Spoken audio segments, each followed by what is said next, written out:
Good morning all of you.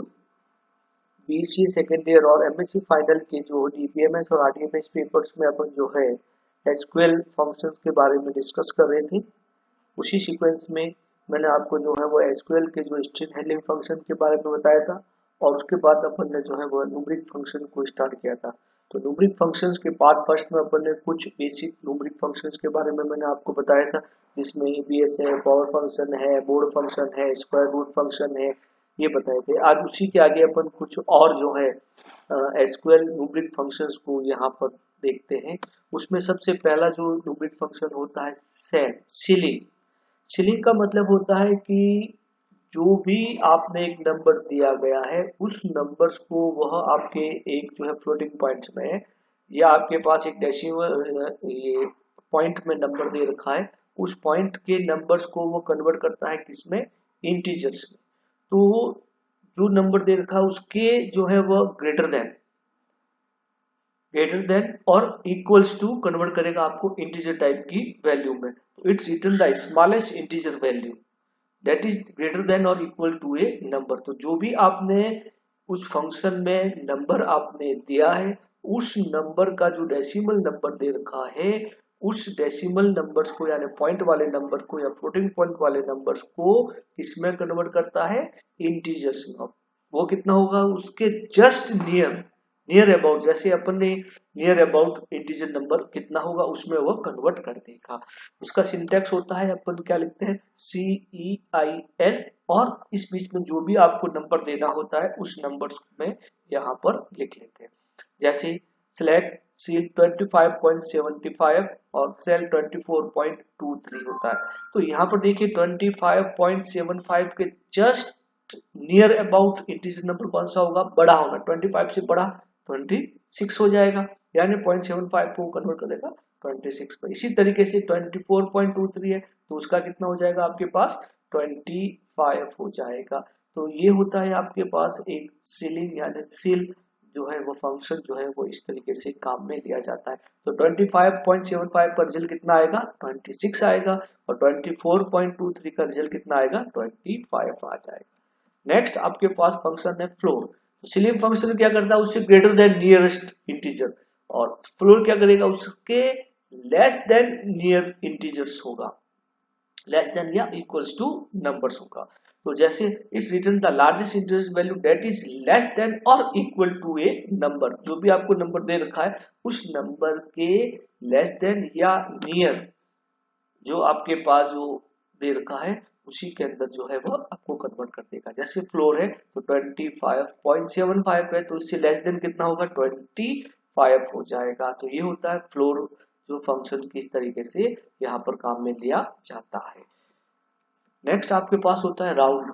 Generally अपन जानते हैं round number क्या करता है, एक राउंडेड वैल्यू दे करता है, यानी आपके 5 से ज्यादा है या कम है तो उसको जो है वह राउंडेड वैल्यू में वह कन्वर्ट कर लेता है। ठीक है, it's return the rounded to a certain number of decimal place. जो भी आपने डेसिमल प्लेस दे रखा है उसके जो है वो राउंडेड वैल्यू को कंसीडर कर सकता है। तो आप लोग जानते हैं कि अगर राउंडेड वैल्यू 0 से 5 के बीच में है तो वो किस में कन्वर्ट कर लेगा, 0 में।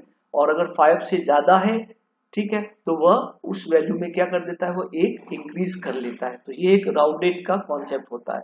ठीक है, तो राउंडेड नंबर या डेसिमल प्लेस नंबर को यहाँ पर समझते हैं। जैसे मैंने एग्जांपल लिया कि राउंडेड नंबर और डेसिमल प्लेस यानी किस डेसिमल प्लेस में आपको नंबर को कन्वर्ट करना है। जैसे आपके पास जो है वो राउंड है 5.553 और 0, यानी 0 डेसिमल, यानी पॉइंट के बाद कोई भी नंबर नहीं आना चाहिए, 0 डेसिमल नंबर। तो यहाँ पर 0 डेसिमल नंबर की यहाँ पे बात करें तो 553 जो है वो 5 से ज्यादा है, तो वह 5 में क्या कर देगा, एक ऐड कर देगा और उसका रिजल्ट कितना आ जाएगा आपके पास, 6 आ जाएगा। राउंडेड है आपके पास 15.1931 है, तो यहाँ पर देखिए एक डेसिमल प्लेस में तो 9 को लेगा, तो 9 5 से ज्यादा है तो वह उसके जो पड़ोस वाली जो डिजिट है 1 उसमें वो क्या कर देगा, एक ऐड कर देगा, तो इसका रिजल्ट कितना आएगा, 15.2 आ जाएगा। इसी तरीके से राउंडेड आपको जो है वो 15.193 है और -1 है।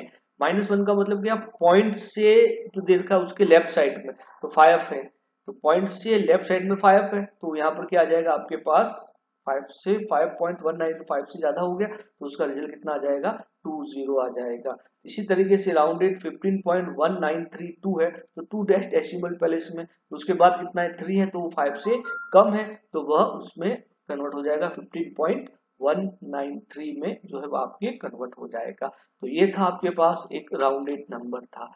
नेक्स्ट आपके पास होता है ट्रंकेट नंबर। ट्रंकेट का मतलब होता है कि एक स्पेसिफाई पोजीशन के बाद के नंबर को रिमूव करना, हटाना। It's return the truncate number with specify number जो आपने दे रखे हैं, जैसे उसके बाद की पोजीशन को, सारे नंबर को वहां पर हटाना होता है।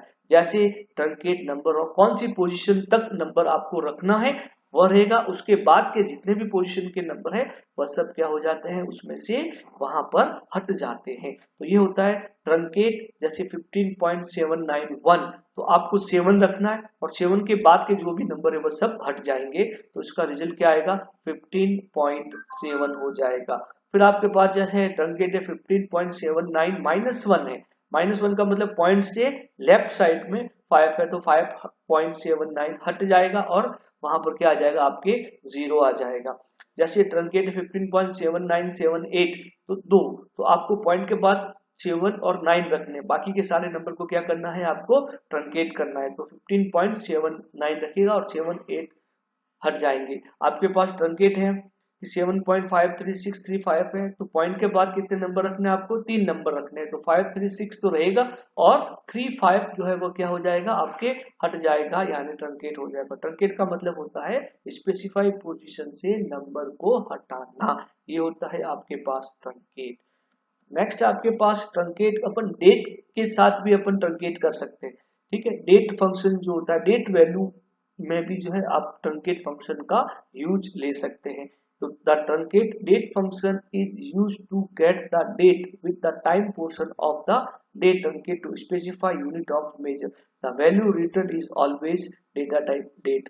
इस तरीके से होगा ट्रंकेट डेट और फॉर्मेट। जैसे मैंने यहाँ पे लिखा कि 20 अक्टूबर 92, ठीक है, और उसको ट्रंकेट करना है ईयर में तो वो मंथ जो होता है अक्टूबर मंथ जो होगा वह आपका किसमें ट्रंकेट हो जाएगा जनवरी में कन्वर्ट हो जाएगा। जैसे आपके पास मार्च दे रखा है तो मार्च भी जो है वो जून से कम है तो वह नेक्स्ट यानी वो जनवरी में जो है वो क्या हो जाएगा आपका ट्रंकेट हो जाएगा। ये होता है आपके पास एक ट्रंकेट विथ डेट। इसी तरीके से राउंड विथ डेट भी होता है। The round function is used to get the date rounded the unit specified by the format। जो भी आपने फॉर्मेट दिया है उसमें जो है वो स्पेसिफाई की जाएगी। जैसे आपके पास जो है वो 16 सितंबर 2015 तो मंथ है तो मंथ में वो क्या करेगा, सितंबर है 16 सितंबर 15 से ज्यादा हो गया तो मंथ करेगा तो वो डे को कंसीडर करेगा, ईयर करेगा तो वह आपके मंथ के अकॉर्डिंग कंसीडर करेगा। यानी अगर आपने यहाँ पर फॉर्मेट के रूप में मंथ दिया है तो वो डे डे यहाँ पर 16 है यानी 15 से ज्यादा। एक मंथ में कितने डे होते 30 डे होते, अगर 15 तक है तो वह जो है वह उसके प्रीवियस में चला जाएगा और 15 से ज्यादा है तो वो नेक्स्ट मंथ में चला जाएगा। तो जैसे यहाँ पर आपके पास जो है वो 16 सितंबर 2015 है और मंथ में अपन को राउंडेड करना है तो वह 16 यानी 15 से ज्यादा होगी तो वो नेक्स्ट मंथ में चला जाएगा, यानी वो किस में चला जाएगा आपके 1 अक्टूबर 2015 में चला जाएगा। इसी तरीके से जैसे यहाँ पर कह रहा तो ईयर आपके पास 2015 है लेकिन मंथ कौन सा सितंबर है, जुलाई से ज्यादा है, 12 मंथ होते हैं, जून तक जो होगा वो प्रीवियस में चला जाएगा। और अगर आपके पास जून से ज्यादा है जैसे यहाँ पर सितंबर है तो वो जनवरी में चला जाएगा, नेक्स्ट मंथ नेक्स्ट ईयर में चला जाएगा। तो 1 जनवरी 2016 इसका क्या आ जाएगा रिजल्ट आ जाएगा। तो यहाँ पर अगर मंथ के अकॉर्डिंग आप आउटडेट कर रहे हैं तो वह डे को कंपेयर करेगा 1 से लेकर 30 तक लेगा, उसको 2 पार्ट में डिवाइड करेगा 1 से 15 तक और फिर 16 से 30 तक है। तो 1 से 15 तक है तो वो उसी मंथ में रहेगा और डेट कौन सी हो जाएगी 1 आ जाएगी।